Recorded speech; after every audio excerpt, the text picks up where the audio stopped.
নমস্কার, আমি সাগ্নিক। আজকে আমি একটি স্বরচিত কবিতা আবৃত্তি করে শোনাবো তোমাদের। কবিতাটি খুব বড় কবিতা নয়, ছোট কবিতা। কবিতার নাম পালাবার পথ নেই।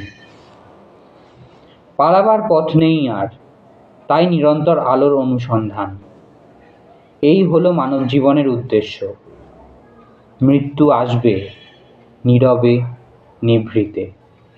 তাই যতটা সময় পৃথিবীতে থাকা, ততদিন সব কিছুকে আঁকড়ে ধরা। মানুষের লাশ ঘুরে বেড়াচ্ছে চারদিকে, কোনো অনুভূতি নেই, শুধু অবিরাম ভোগ করা।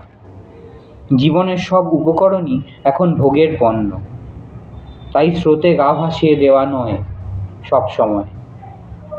যে জীবন কাল বিপন্ন, তা আজ হয়তো আনন্দে মুখরিত। তাই সব দুঃখ দুর্দশাকে সহ্য করে এগিয়ে চলা একটি ভালো দিনের আশায়। এই জীবন আমাদের অতিবাহন করতে হবেই, শত দুঃখ শত বাধা পেরিয়ে। তাই এগিয়ে চলা আর এগিয়ে চলা। হাজারের ভিড়ে, হাজারের কোলাহলে, হাজারের ঘ্রাণ নাকে মুখে নিয়ে।